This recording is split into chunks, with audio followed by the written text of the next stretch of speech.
बहुत कुछ पता नहीं था कि मुख्यमंत्री बनने के बाद कैसे जनता की सेवा करनी है।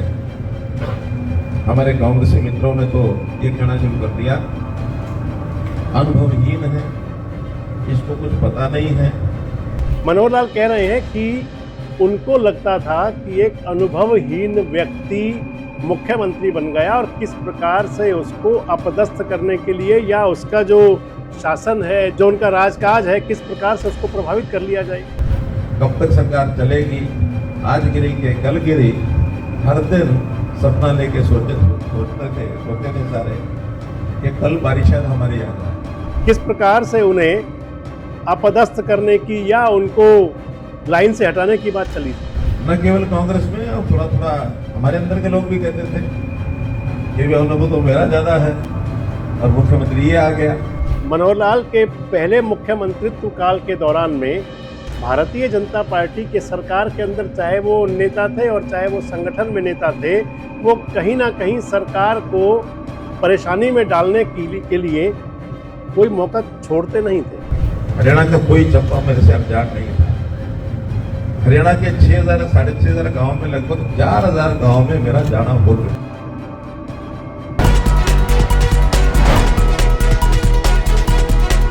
दोस्तों नमस्कार, मैं संजय मग्गू और मौजूद हैं देश रोजाना के डिजिटल मीडिया मंच पर।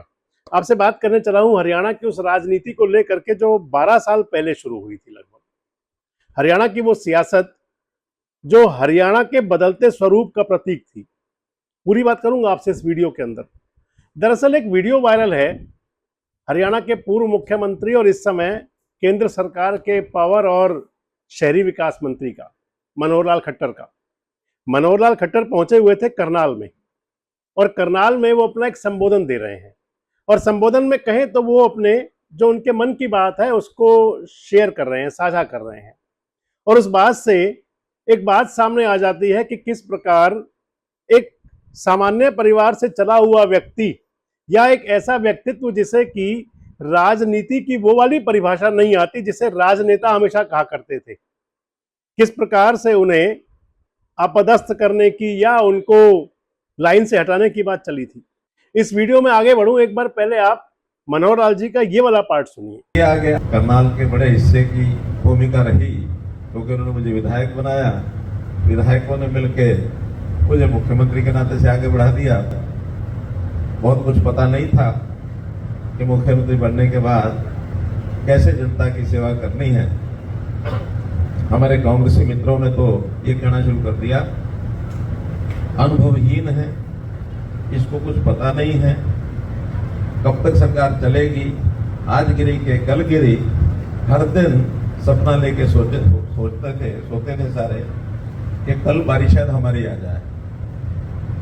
न केवल कांग्रेस में, और थोड़ा थोड़ा हमारे अंदर के लोग भी कहते थे कि भी अनुभव तो मेरा ज्यादा है और मुख्यमंत्री ये आ गया।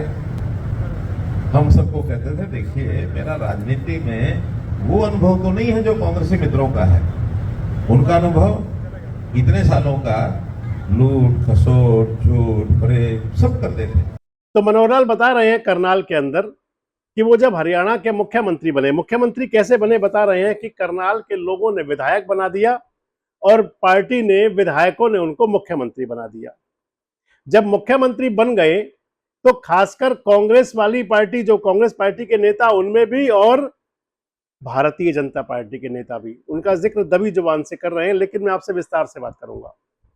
मनोहर लाल कह रहे हैं कि उनको लगता था कि एक अनुभवहीन व्यक्ति मुख्यमंत्री बन गया और किस प्रकार से उसको अपदस्थ करने के लिए या उसका जो शासन है, जो उनका राजकाज है, किस प्रकार से उसको प्रभावित कर लिया जाए। तो इसके अंदर एक शब्द कहा है अनुभवहीन। अनुभवहीन को आप अनाड़ी भी कह सकते हैं। आगे बढ़ूं इससे पहले अनाड़ी पर ही बात कर लेते हैं। मनोहर लाल भले ही कह रहे हैं कि वो अनुभवहीन समझते थे यानी अनाड़ी समझते थे, था भी यही। तमाम विपक्षी राजनेता और भारतीय जनता पार्टी के कई सियासतदान भी जो उस समय मेन स्ट्रीम में आने की तैयारी में थे, वो समझते तो अनाड़ी थे, लेकिन राजनीति के उस अनाड़ी ने ऐसा खेल किया कि वो सबसे बड़े खिलाड़ी साबित हुए। खिलाड़ी भी साबित हुए अगर कह दूं उन नौजवानों के लिए, उन युवाओं के लिए कि जिनको लगता था कि नेताओं की हाजिरी मारने के बाद ही कहीं रोजगार मिलेगा, या फिर सरकारी नौकरियों में कार्यरत उन लोगों को जिनको लगता था कि अगर नेताओं की ड्योढ़ी पर दस्तक नहीं दी तो फिर जाने कब कहां से कहां और कहां से कहां जाना पड़ जाएगा। हरियाणा के अंदर मनोहर लाल पार्ट 1 की सरकार और पार्ट 2 की सरकार, एक चीज तो हमेशा कही जाएगी, एक तो जो ट्रांसफर पॉलिसी रही मनोहर लाल खट्टर की, उस ट्रांसफर पॉलिसी के अंदर जिस प्रकार से उसे पारदर्शी रखा गया, यानी कि राजनेताओं के दरवाजे पर नौकरी करने वाले लोगों की, सरकारी नौकरी में कार्यरत खासकर अध्यापकों की, टीचर्स की, उसके बाद हॉस्पिटल्स के अंदर डॉक्टर और नर्सों की, या फिर क्लास 3 और क्लास 4 के कर्मचारियों की जो नेताओं के निवास पर हाजिरी हुआ करती थी, उनकी ड्यूटी पर जो जिस प्रकार से दंडवत हुआ करते थे, एक तो वो बंद हो गया। ऑनलाइन ट्रांसफर पॉलिसी ने हरियाणा की, मान लीजिए कि आप सरकारी नौकरियों में कार्यरत लोगों की दशा को जो चेंज किया, उसे आप उनसे बैठ सुनकर ही समझ सकते हैं। और दूसरा, नौकरियों के अंदर पारदर्शिता, भले आज कोई कितने भी आरोप लगाए, लेकिन बिना पर्ची बिना खर्ची जो सरकार की योजना थी, जिसके अंदर की एक बात तय हो गई थी कि जो बच्चे पढ़ेंगे वो आगे बढ़ेंगे, कई बार मनोहर लाल उसको कहते भी रहे, और बिना पर्ची बिना खर्ची की इस बात को, यानी कि नौकरियों में पारदर्शिता को हरियाणा से जो चलाई थी मनोहर लाल ने, वो पूरे देश के अंदर चली। प्रधानमंत्री नरेंद्र मोदी कई बार अपने संबोधन में इस बात का जिक्र करते रहे कि बिना पर्ची बिना खर्ची का जो प्रणाली चली नौकरियों के अंदर, वो हरियाणा से शुरू हुई। तो इसे देन मान सकते हैं मनोहर लाल के। इसलिए मैंने कहा कि वो अनाड़ी व्यक्ति तो बहुत बड़े खिलाड़ी साबित हुए, और ऐसे खिलाड़ी बने कि ताकि आने वाले समय के अंदर युवाओं के साथ कोई खेल ना कर सके, सरकारी नौकरियों में कार्यरत लोगों के साथ कोई ज्यादा खेल ना हो। और इसके बाद अब अगली बात कर लेते हैं आपसे। अगर विपक्ष की बात करें तो विपक्षी सियासतदान तो चाहते हैं कि किसी प्रकार से भी, कैसे भी सरकार को संकट में डाला जाए, लेकिन जो मनोहर लाल खट्टर जिस बात को दबी जुबान में कह रहे हैं, जिस बात को दबी जुबान में बता रहे हैं कि भारतीय जनता पार्टी के, उनकी पार्टी के कुछ नेता भी इसी अंदाज में कह रहे हैं, सुन लीजिए आप। हमारे कांग्रेसी मित्रों ने तो ये कहना शुरू कर दिया, अनुभवहीन है, इसको कुछ पता नहीं है, कब तक सरकार चलेगी, आज गिरी के कल गिरी, हर दिन सपना लेके सोते थे सारे कि कल बारिश शायद हमारी आ जाए।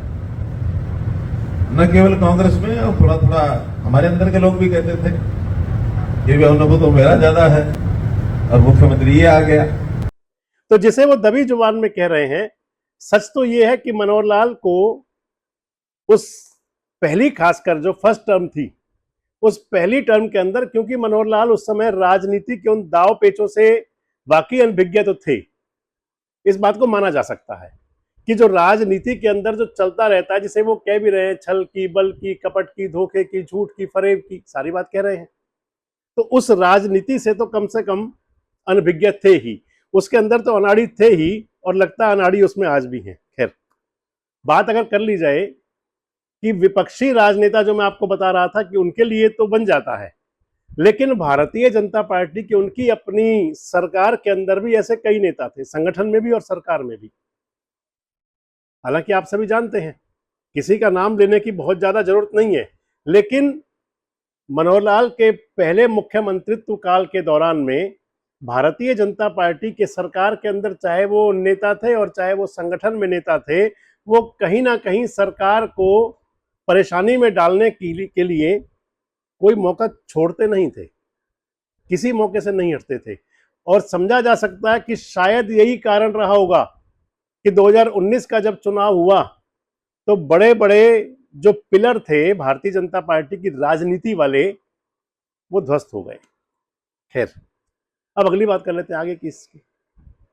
हालांकि सियासत के अंदर मनोहर लाल राजनीति की मुख्य धारा में भले ही विधायक और मुख्यमंत्री बनकर के 2014 में आए हों, लेकिन सियासत के अंदर भी कम से कम 90 के दशक से 1995-96 से तो मनोहर लाल का पूरा रोल था, और उससे पहले संगठन वाली भूमिका। खुद बता भी रहे हैं कि 1980 में जब वो संघ के अंदर, राष्ट्रीय स्वयंसेवक संघ के अंदर बतौर एक स्वयंसेवक प्रवेश हुए थे, और उसके बाद से लेकर के और आज तक 2026 तक, पिछले दिनों उनका मैं एक इंटरव्यू देख रहा था जिसमें वो कह रहे थे कि वो आज भी खुद को स्वयं सेवक ज्यादा मानते हैं। कहते हैं कि अगर जो उनके जीवन का गोल्डन पीरियड है और अगर कभी आगे भी बात आए तो फिर एक स्वयं सेवक के रूप में आए। तो स्वयं सेवक वाले रोल से, उस किरदार से जो 1980 में शुरू हुआ था और आज 2026 वो अनवरत जारी है। हालांकि मनोहर लाल बता रहे हैं अपने संबोधन में कि मुख्यमंत्री बनने से पहले ही, यानी कि 2014 से पहले, वो हरियाणा के लगभग 60-65% गांवों का दौरा कर चुके थे, जान चुके थे कि गांव के लोगों की समस्या क्या होती है। आप सुन लीजिए इस बात को भी। मैंने सन 1980 में घर परिवार त्याग कर केवल जनता की सेवा के लिए आगे बढ़ा था। उस समय तो चूंकि हम काम करते थे, कोई बहुत लोगों से ज्यादा मिलना जुलना नहीं होता था, काम करते रहते थे। 80 से लेकर के 2014 तक मैंने पूरा हरियाणा घूमा, 35 साल। हरियाणा का कोई चप्पा मेरे से अनजान नहीं था। हरियाणा के 6,000 साढ़े 6,000 गांव में लगभग 4,000 गांव में मेरा जाना हो चुका था। गांव के लोग क्या सोचते हैं, गांव का किसान क्या सोचता है, मजदूर क्या सोचता है, गांव का दुकानदार क्या सोचता है, रोजगार बेरोजगार की बातें युवा जो करते थे वो भी हमको पता थी। उसी में से सारी चीजें निकल के आई। किस समस्या का समाधान क्या है, ये अच्छी बखूबी हमारी ट्रेनिंग हो चुकी है। तो अगर आप कहें, ये मनोहर लाल अपनी जो बात कर रहे थे, वाकई ये 12 साल बाद या 10 साल बाद पब्लिक डोमेन पर आई हुई बात तो है, लेकिन तथ्य तो यही थे। आप कितना सहमत हैं? कमेंट बॉक्स में अपनी राय जरूर दें। जुड़े रहें हमारे साथ, देखते रहें देश रोजाना। हमारे साथ जुड़े रहने के लिए सब्सक्राइब करें देश रोजाना के YouTube चैनल को और नई वीडियो की नोटिफिकेशन पाने के लिए बेल आइकन जरूर दबाएं। अगर आप ये वीडियो Facebook या Instagram पर देख रहे हैं तो पेज को लाइक और फॉलो जरूर करें और ज्यादा से ज्यादा शेयर करें।